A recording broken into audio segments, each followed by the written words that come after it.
Did you ever have a why me moment? I definitely did, especially the sicker that I got. Warning. Even if I don't have anything in my stomach, I still get extremely nauseous. Literally wake up and be like, I wouldn't even guess I'd be in kidney failure. And then I would go through a month and a half where I'm like, wow, somebody please just put me out of my misery.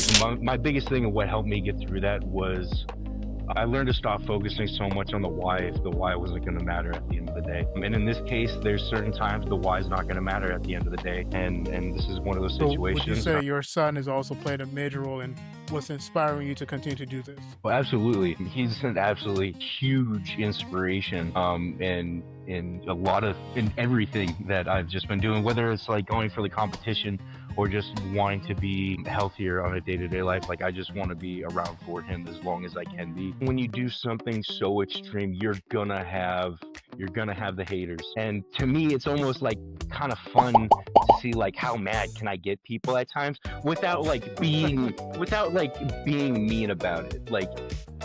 Maybe I'll poke the bear a little bit. So like for me, how I get like sometimes I'll just see like a comment that's just so left field. One of my favorite ones was like, you did this all for like a dumb piece of plastic, and I was like, well, my metals are actually metal.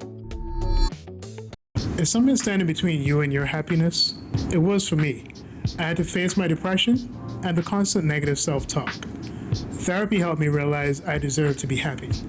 That's why this podcast is called I Choose Health, because I made the choice to heal and I want to share that with you. As a gift to you, we've partnered with BetterHelp as our sponsor to help you start your own healing journey.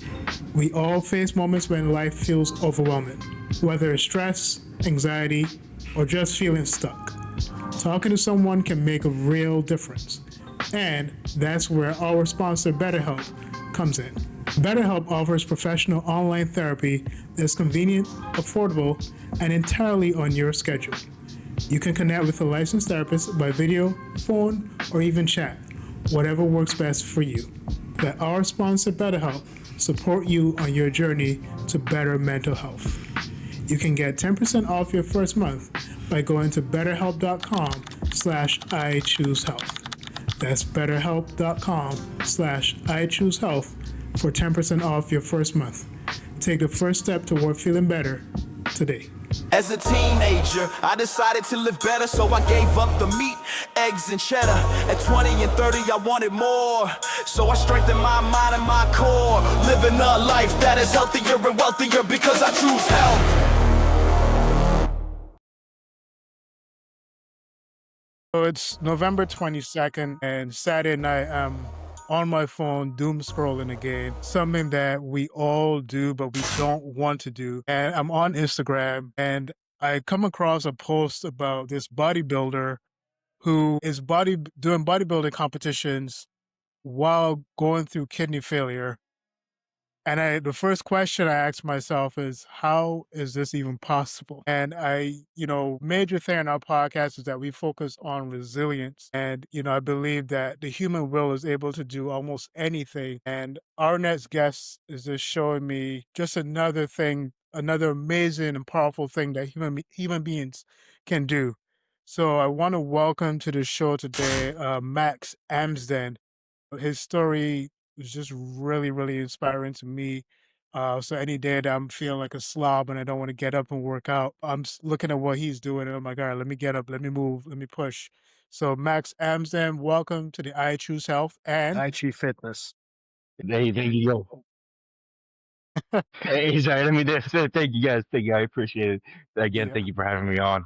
It's an absolute pleasure. Pleasure, Max. Thank you so much, brother. Yeah. So Max, give us a background because one, I haven't known many people in my life who I've known to have kidney failure.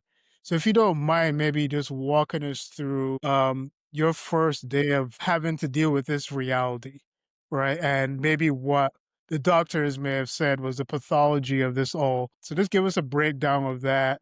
Just take us back to that day when this is all real to you and all new to you and you're having to figure this out. So to give you a little bit additional backstory, I do have family history of this. My mom is on her second kidney transplant, so I grew up seeing what kidney failure can look like firsthand. And with the chances of it being, or with the chances of it coming down to each individual kid, there was about a 1 in 4 chance. And about the time it came that we were going to start showing some sort of signs and symptoms, it was just my luck of the draw that I was the one out of all the siblings that ended up showing some signs and symptoms. And the biggest thing that came first was I was in the military, and the military doctors don't ever like call you unless there's something that they want to investigate. So I had gotten a phone call from my medical doctor saying, "Hey, there's just some interesting things going on with your kidneys. We'd like to take a closer look." And from there, I didn't get officially diagnosed until many, many years later. But I knew from that moment that I was going to have a lot rougher battle going further, and knew that I was eventually going to be going into kidney failure. And so as time progressed, I kept a close eye on it and made all of, I felt like, the appropriate arrangements in life to, which essentially ended me up where I am today, which I'm very thankful for my situation given everything. But so I've had quite a bit of time to cope with it. For about 10 years now, I've kind of known about this, but the dialysis itself is new, and I've only been doing this for about the last, I started this back in April, so about 8 months now, 7, 8 months. So that has been the newest journey in this whole thing, and that has been, it's definitely had its good and its bad days for the given situation. But again, I'm blessed for what it's allowed me to achieve, and where I've been able to do what I've been able to do with it. So Yeah. Baz, I wonder because as you were telling me this backstory with your mom and siblings, did you ever have a why me moment? Like, is that something that ever went through your head? I definitely did, especially the the sicker that I got, and I kind of, and what my final decision of going into dialysis was, I would go through like these waves of symptoms. Essentially, I'd go through long periods, like months, of just being completely fine, like having no sort of, like, I would literally wake up and be like, I wouldn't even guess I'd be in kidney failure. And then I would go through a month and a half where I'm like, wow, I'm somebody please just put me out of my misery sort of deal. And my last big wave of symptoms came both like physically and emotionally, just really toppling down on me, because I was going through a divorce at the time, and then I was having to deal with my final decision of my living donor wasn't going to be prepped in time for me to skip dialysis. So I was having to come to the realization of going on to dialysis, and also what type of dialysis I needed, that was going to allow me to live the best possible life I wanted to live from my day to day. So I definitely had a big, like, why me in all of this. And my biggest thing and what helped me get through that was, um, I I learned to stop focusing so much on the why if the why wasn't going to matter at the end of the day. And in this case, there's certain times the why is not going to matter at the end of the day. And this is one of those situations, and I've learned to put my energy towards other things. And it's allowed me to do the things that you guys have seen me to do. So, but do not get me wrong. I've definitely had my why me moment, and and every now and then I still will, but it's a lot more manageable than when I initially had my first big crashing down reaction of a why me. Max, sorry. Max, when you prepare for such a competition or anything, is there some secret, some sort of next level that you've come across? Because the amount of grit and the amount of discipline and strength of will that anyone has to compete in such a competition, let alone to do it with such conditions as yourself, you have surely crossed over through a threshold of some next level. I don't even know what the like will chutzpah, as they say. It's like, is there anything you could share with us? Because you've touched a mastery that 99.999% of the world cannot experience, and that is not just competing and excelling in such a tough thing as a bodybuilding competition, but knowing you have these pains and these restraints. Anything that you could share, any sort of inspiration to us to help level all of us up, because I feel like you could write an entire encyclopedia of all the patterns and all the doors you've crossed and all the little secrets to give you a little energy boost that you could share with us to help all of us. And you're actually, I feel like I could, but I think the biggest thing is when you come down to something you really just don't want to do, but it's gonna benefit you, just do it as soon as you possibly can. Whether that's like for me, that meant like having to get up first thing in the morning and going to the gym because I knew I was gonna have some more energy in the morning, so I had to utilize the energy that I had. But after about 12 p.m., 99% of the time I'm taking a nap during the day. Like but it's even the things around the house. It's like I'm too tired. Like I just woke up from a nap and I'm too tired to meal prep. Well, I don't want to do it. I'd rather go and get something to eat, and that's going to be a lot easier. But in the long run, that small, taken away from that instant gratification of going and getting that fast food for that long term end result and having that delayed satisfaction felt so much better. So it was really just doing the hard thing right away, and then on top of it, there was days that just kicked my butt, and on those days I would give myself the slack I needed to not be hard on myself, being like, hey, you know what, at least we got to the gym and we got a couple sets in. Like it wasn't the best workout, but at least we got a workout in, or at least we, even if we did get the workout in, I always got my cardio in, and I was like, at least we got the cardio in. I was like, at least we accomplished something today.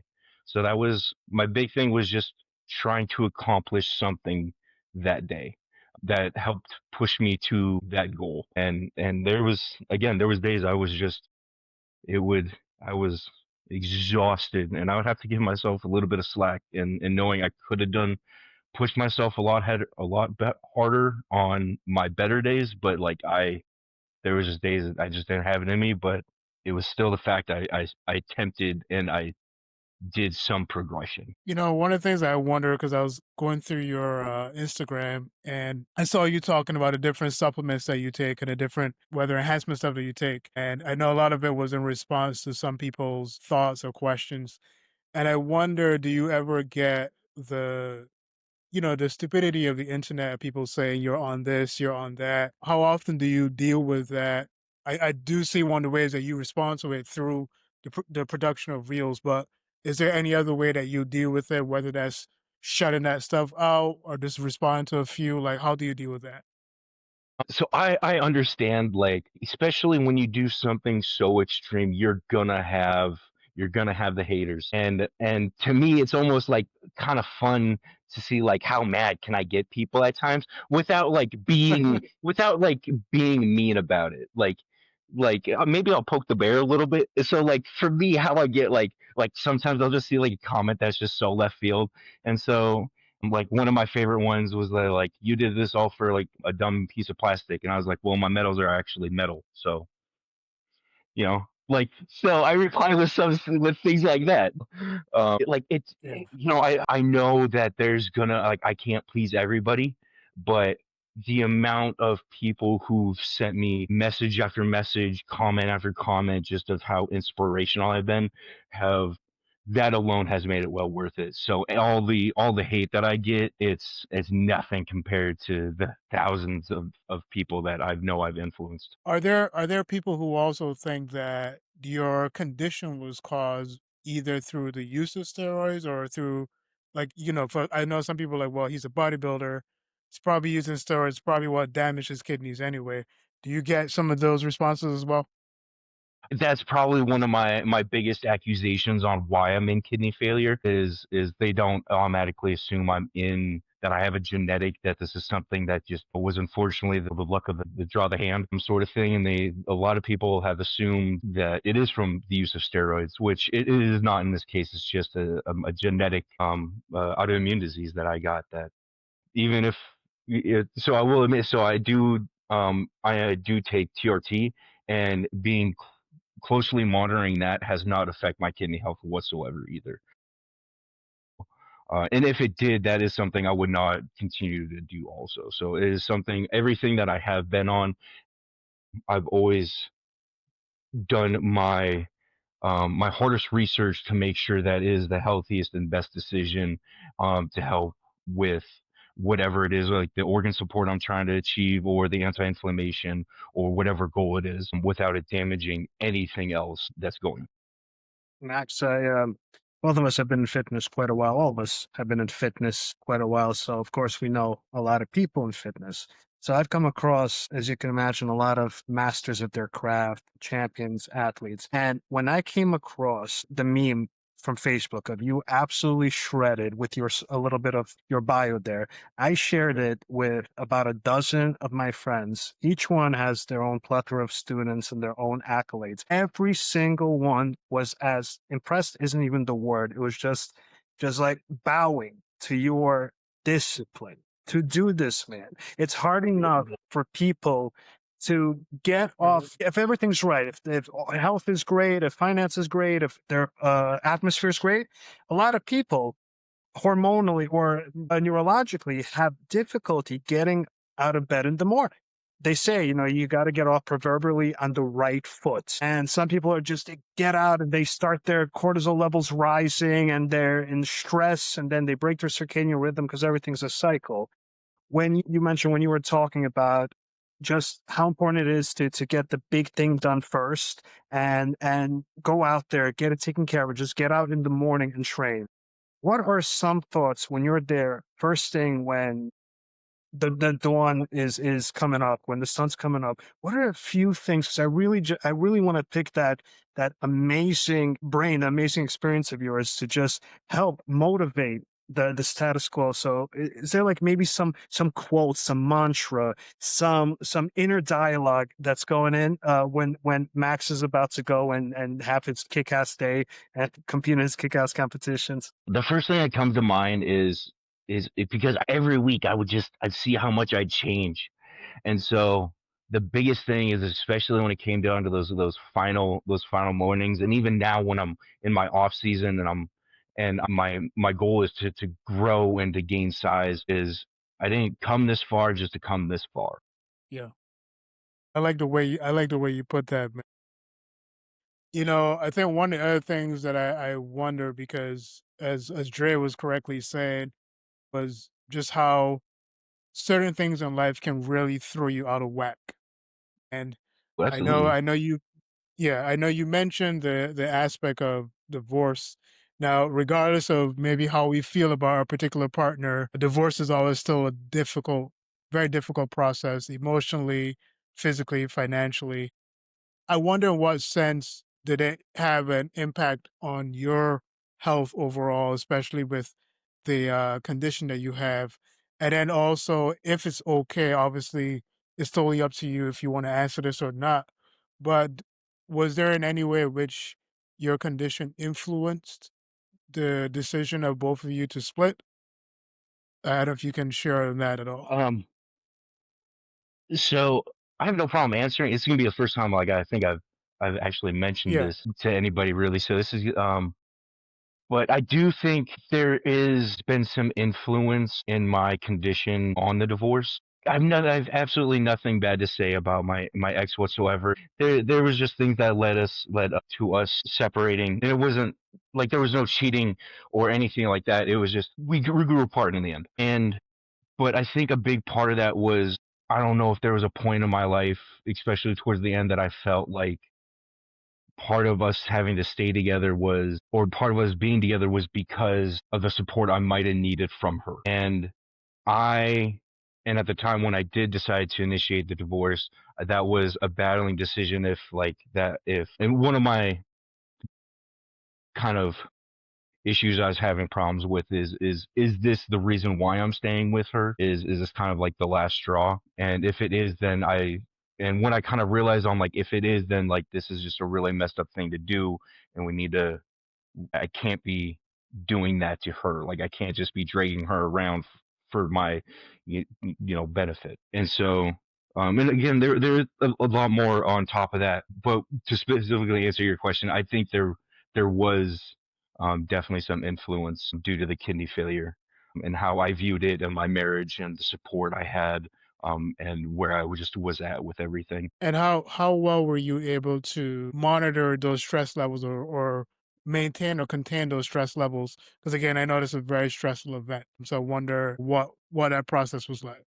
I think a lot of it is luckily I turned a lot of it to the gym and used the time and dedication I did have to really trying to control the things I could control, which was when I could go to the gym, the reps, the sets, the food I could eat and all that stuff like that. So then because not shortly after we initiated the divorce, there was a couple of months where I had kind of gotten sick and then went on dialysis, and I had an adjustment period with the dialysis, and then I essentially started prep um, dialysis in April, prep in June, July.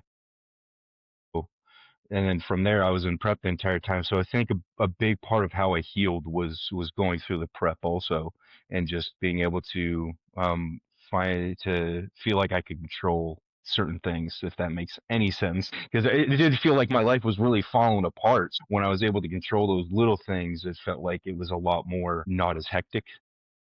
Because again, like I was just getting told like, hey, you do have to go on dialysis. So now you're on dialysis. You're no longer, with the person you've been with for the last 7, 8 years. You're doing 50-50 custody with your son. You're where you were working 40 hours a week, and now you're barely working at all because you're struggling to keep up. So there was a lot of changes that happened in this last year that I definitely think the gym and the competition prep in itself helped get me through a lot of that. And Max, I want to say I want to thank you for being vulnerable, just sharing what you did just now. So I'm definitely thankful for that.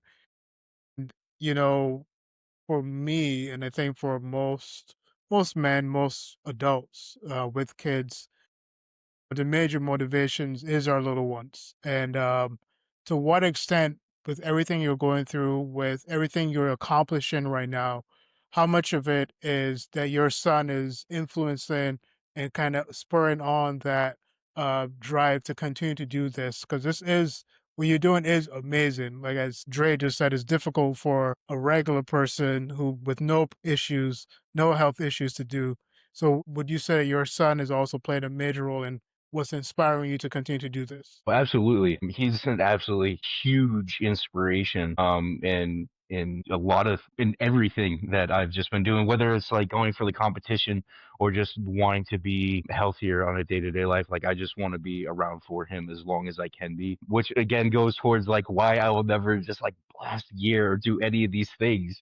Right. Because it not only for the longevity of my kidneys, but for the longevity of him too. So he's been just my absolute rock and an absolute champion this entire time. Like I could not have asked for such an amazing son to have gone through this with me, because I know he could attest if he could. His dad, there's been some days his dad was not very pleasant, and I could have been a little grouchy, just especially those super low calorie days on prep, but we toughed through it, and we got through it, and he's been an amazing son. I don't know how to thank him for putting up with me and for the things that he's done. Yeah, he has an And amazing I dad, an imagine, amazing inspiration and role model. He's a very, very, very lucky young man. yeah. Thank you. And I imagine, as you've explained this to be a genetic thing, I imagine this has probably run through your mind as well. Do you think about the potential impact for him later on? And are there any things that you thought of on a preventative side?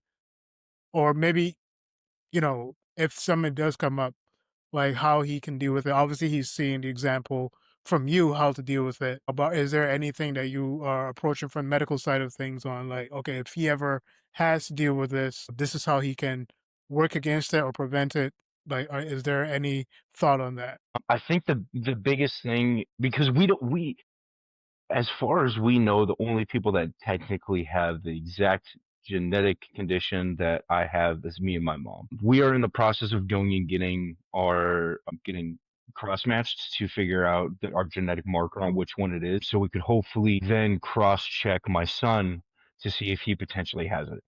Even if he Okay. does, he's 4 years old. I let him be a 4-year-old. I let him, Like I haven't I try and maintain as healthy of a diet as I can that a picky 4-year-old will allow, But there's again, he's 4 years old. I let him have candy every now and then. He still has ice cream and all the things. So even if I did know it, I wouldn't affect him until much, much later on. And so I'm just allowing him to be a kid and live his life. And when we come up with those, if we come up with anything, we'll deal with it together and and I hope he can learn and know that I will be there for him, at any point in his life, with whatever he's going through, whether it's going to be with, if he has kidney failure or the same kidney failure I do, or something completely different and unrelated. But, if he's able to come for me, then I just know that I've done my job as a dad. So, but for now, I'm just letting him be a kid. I believe the best thing to do, and especially saying he's 4 years old, and if there's if, and we all pray that there's no if at all, but even if there's Right. any Yeah. minutia of a chance of an if, by the time your son would be at the age that you start experiencing symptoms, medical advancements are already going to be a quantum leap ahead than they are right now. Like maybe even completely. There's this great book called Prometheus Rising by Robert Anton Wilson. Highly recommend. It's written years ago, I believe 40, 50 years ago, and it talks about the exponential upgrading of society, in particular medical and medical technology. Like if you look at the last 20 years, how much advancements there was compared to 50, compared to 100 years. So in the next 5, 10 years, there's certainly going to be, they're already on the precipice of, with the CRISPR technology, getting rid of most cancers, HIV, even Down syndrome, and a myriad of other things. So of course, kidneys are not far off either. And as I was talking to you, when that the kidneys are considered to be some of the more sensitive organs, but still, if you're really, I follow every single day. Steph knows, if you follow my social media or anything, I post 100 things about advancements in technology, from radio frequency waves to everything. And I'm telling you, bro, like it's incredible. Even within the next year, there's probably going to be a huge level up, just the way that things are going. So that's why it's so important not to be one of those hanging their baby kind of, but it's facts. Every single day you hold on, every single day you move forward, every single day you do some sort of subtle upgrade, whether it's diet, a wealth and worldview, breath work, whatever. You put yourself that much closer to positioning yourself into that now, where that medical advancement isn't just a hypothesis, it's an actual reality in the matrix, in the world. Well, and I truly feel, with all the research I've been doing, the next 2-3 years, man, it's going to be, hopefully we'll all be here having this follow-up conversation and talking about how everyone feels amazing, with everything that has flourished in that time. But as mentioned, 4 years old, be a kid, enjoy, Yep. build your endocrine system, Yeah. build your immune system. Fun creates oxytocin, Yeah. endorphins, dopamine, serotonin. That creates a strong immune system. That creates equilibrium within the organs, and that's the best thing that you're doing, brother. So really, kudos for everything. And he's father of the year too. It's his impressive. Yep. So here's the third thing I'm going to be gloating to all my fitness peeps. That's all I forgot here. Amazing. Yeah. Oh, man. So you spoke about meal prep, and I wonder about your process in terms of whether there's a special type of diet that's, because obviously monitoring everything from protein to carbs to fat, especially while also trying to maintain the health of your kidneys or maintain the health of your body while going through this situation. So is there a specific type of diet and process that you follow? And I know you're always in the gym, so I'm curious even to the extent of your training regimen and what that looks That's like. going to actually be my next question as well. So I feel like I've tried all the different types of diets to see what essentially slowed down the progression the most. And I found out of all the, even the most kidney friendly diets, or, the carnivore diets, or the completely like vegan diets, all those diets, like none of it really worked until I was just on just a solid standard diet of where I was eating about right now I'm eating 180 grams of protein, um 2 to 300 grams of carbs, kind of depending on my the what I have going on that day for workout.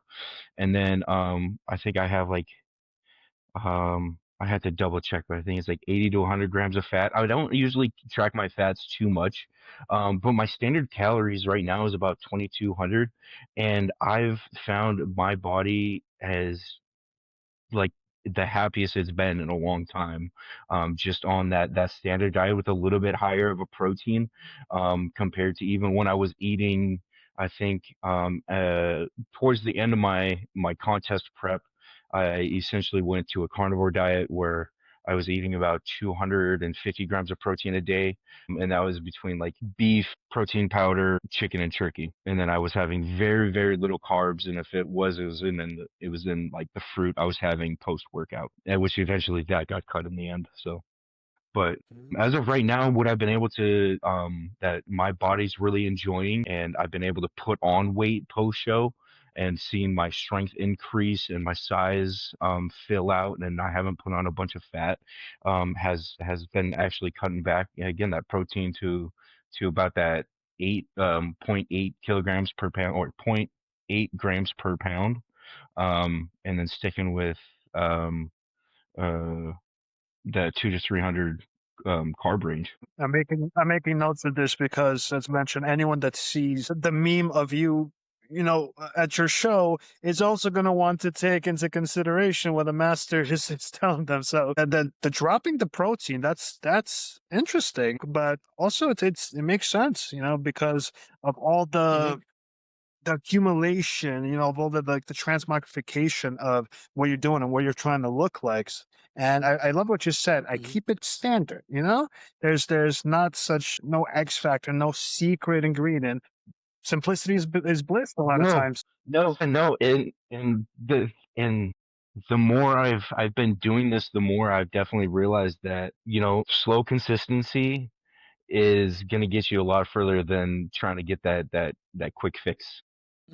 And so, doing like I've done all the crash, like I've tried all the diets, I've tried all the crash diets. I've, even when I was trying to just like lose weight for myself, just doing different sorts of diets. Yeah, the one thing I found to work the best has been the current diet I'm on of that. Of again what I mentioned. So, and my body is completely happy. My labs are I do lab work every month, and my doctors are extremely happy with that. We've been one of the things that I've continuously had in my doctors, one of the very few things my doctors were okay with me having consistently high was my BUN, which again is due to high protein intake. So, and again, once it got brought back a little bit, my numbers dropped a little bit, so they were even happier with that. But yeah, so right now even with, the standard, I kind of even days I don't necessarily follow the diet, I still keep within I'd like to still eat within 300 calories of my goal, just because I am trying to put on a little bit of weight at the moment. So, if I eat a little bit over, I'm not too mad.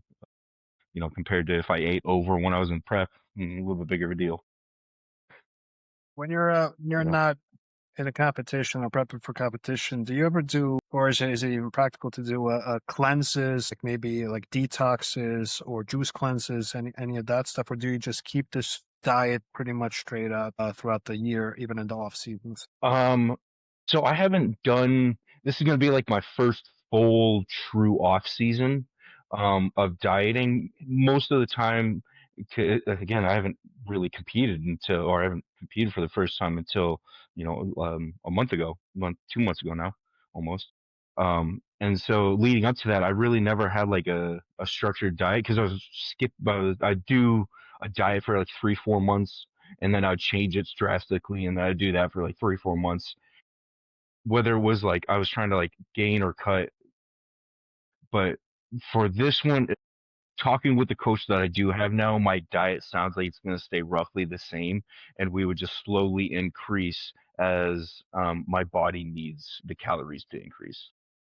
So it doesn't sound like right now my diet's going to be changing relatively soon by any means. And if it is, it just might be switching out the type of protein, but no drastic cutting all the carbs again or anything like that. There's a wise Yeah, I proverb: think if it ain't broke, don't fix it. So obviously it's working for you. So I think that it makes sense to me because I've always heard of the overuse of protein, like consistent overuse of protein, having a negative impact on the kidneys. So I could see where that makes sense to maybe scale the protein intake back a little bit. Obviously to a point where it's still good for you for muscle production and maintaining that pump. So that makes sense to me. So it's really interesting that you did that. And I wonder to what extent, because I know when people are dealing with certain conditions, they probably start to study, the science behind it, probably more than anyone does. So has your condition made you more committed to understanding your condition way more? And are you scientifically looking at the data and looking at the research behind your condition and maybe how to deal with it in the coming years? I like to say like one of the things that I do is like when I decide like I want to like switch diets or maybe even so much as like switch like I'll even do this for like my multivitamins. Like I feel like I tell myself or I kind of make a joke about it that I get an associate level amount of research before I do the switch. Whether it's like, I want to switch into a keto diet, I feel like by the time I actually switch into a keto diet, I have like an associate level like degrees worth before I'm actually going and doing it. And so especially just with how much I've also tried to grow and figure out what works with me for me. I feel like I've done quite a bit of research, and that's been another thing is learning what works for me. And there's even times where I'll revert back to old things too.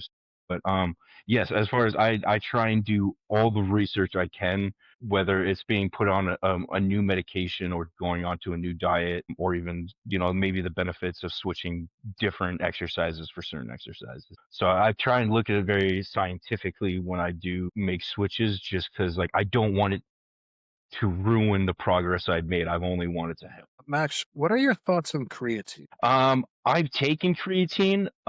If I I don't have a problem with it. As I progressed, I was told, hey, you need to get off of creatine. Creatine turns into creatinine and it drastically blows up your numbers. And I was like, okay, that's fine. So like, the further along I went, the more I stopped getting off of it. But in previous years when I was taking it, I did really enjoy it.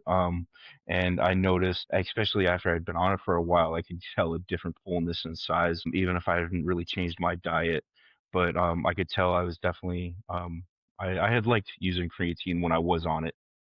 Believe it or not, in my 20 plus years of industry, I've never taken it, creatine, but I've heard a lot of very good things. I've heard one horror story, but I don't know how accurate that was. But what's interesting now is that there's a lot of medical advancements coming from creatine saying it's not just for the pump or for muscles. It's actually really good for the brain, for the endocrine system, and for a cornucopia of other things. I myself, we're all idiosyncratic. The way that I train is a much more 80-year-old, man doing Tai Chi in the park kind of training. I believe in that kind of like slower tortoise. So even though I do like lifting heavy, I'm never going for that full power, like kind of like that's just my modus operandi.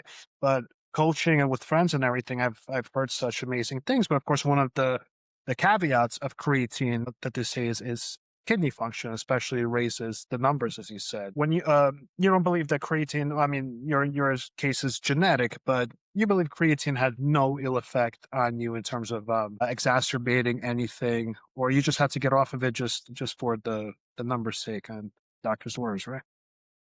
You know, even in the end when I was on creatine and I could really tell that my creatinine was high. When I did come off of it and my creatinine did come down a little bit, I didn't notice a difference. The only thing that was different was my creatinine level and the fact I wasn't as full. I didn't have that fullness anymore. But like I didn't feel any different. Like there was like it's not like it took away any of the brain fog or nausea or anything like that. So I don't really see like if it did do any damage, it's not anything that me or the doctors saw. And I would definitely, I would 100% will say that it had nothing to do with progressing my kidney failure. Andres asked me this question. I think he's surveying everyone in the fitness industry on the creatine question. But this is not a plug, but I've used clean form of creatine monohydrate from a company called InnoSups. And if you guys want to cut me a check, I don't mind. I'll send you my routing information. But yes, InnoSups has been a pretty nice, clean creatine that I've used when I've been training as well. So if you want to look into them, if y'all want to give me a check too, that'd be great. But I think one of the things that I've been wondering as well is because, of course, we all have our good days or bad days. With this situation, or with your condition, do you have those? Because you say you feel really good right now. Do you have those days where your condition creates a atmosphere where things feel really bad? And if so, what are you doing to address that? And then what do those really good days look like? So honestly, for what a really good day looks like, it's just gonna look like.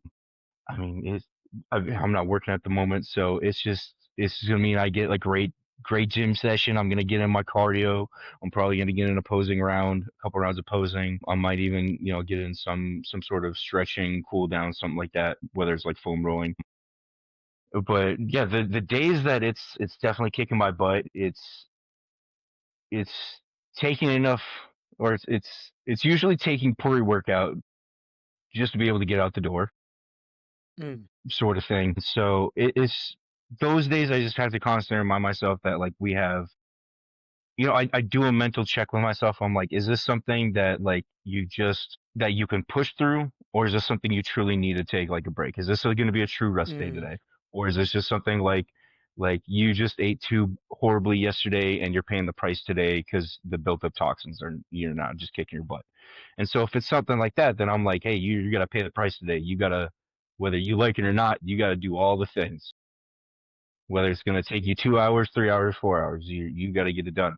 And so it's just reminding myself that if that I got, and if I want to achieve that goal, I can't be lazy about it. And if there's days that like I do have to take those rest days, and I'm just absolutely exhausted, I cut myself some slack because I know those are few and far between.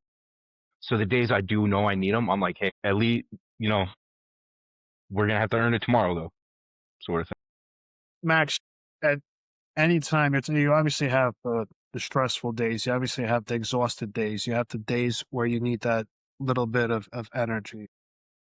Plugging or anything, I'm legitimately as a friend because I respect you so much. At any time you'd like for me to show you some breathing techniques, it's one of my specialties, some visualization techniques that could assist and complement in a lot of ways. I'm here for you, man. At any single time, just let me know. And pro bono from me, a friend to a friend, anytime it's available to you because I'm such a fan of yours, man. So just know that you have me in speed dial Thank you, thank anytime you you, may need it. yeah, thank definitely, you. I man. appreciate that. Thank you, and thank you guys for having me on. This has been an honor, an absolute honor. Thank you. Oh, oh man, Honor is listen, man, ours, it's been sir. an honor for us. Yeah, it definitely is ours, man. Because you're so. Oh, that's the other thing I didn't mention either. So I believe, this is episode 50, if I'm correct. I have to check. Oh, Yeah, I don't want. Yeah. So if this is episode 50, I'm glad that this is episode 50. You know what I'm saying? So this is one just through all the episodes that we've done. And I've heard a lot of inspirational stories, and yours is definitely right up there. So when I saw that, like, I was like, I need to reach out. So I was definitely want to thank you for coming on. So I definitely appreciate that. Thank you, sir. no, I appreciate Yeah. it. Thank you for having me on. I All right, For guys. you, I wish the absolute best, best, best. In Russian and Eastern European culture, we have the big three blessing. When someone's birthday, you just want, and to you, I do the same thing. I wish you the best health, abundant wealth, and of course, limitless happiness in everything that you do. Health, wealth, and happiness. Those are the Eastern European, Ukrainian, Russian big three. Thank you so much for gracing us with your presence and your grit and your grace. There's a saying from, I believe they have similar ones, Hemingway and Churchill, and I paraphrase, but it's if you're going through hell, keep going. Don't stop and smell the sulfur. Yeah. Mm-hmm. Yeah. Thank you. Yep. Yeah, that's Yeah. Well, guys, this is the I Choose Health podcast, and IG Fitness Podcast. we're working that. We're working that. We should But just this is use it again. together and just have one. Yeah. Well, this reminding you that choosing health is about choosing power, possibility, and purpose. Welcome to week 36 of 52 choices. This week's choice is simple but powerful. Say no to one thing that doesn't serve you. One commitment, one habit, one energy drain. Every no you choose creates space for a stronger yes to your health, your goals, and your peace. Boundaries aren't selfish. They're strategic. Decision fatigue research by Roy Baumeister shows that constantly saying yes drains mental energy and self-control, making it harder to follow through on healthy behaviors. Bottom line, one intentional no per week reduces stress, protects energy, and increases follow-through on what actually matters.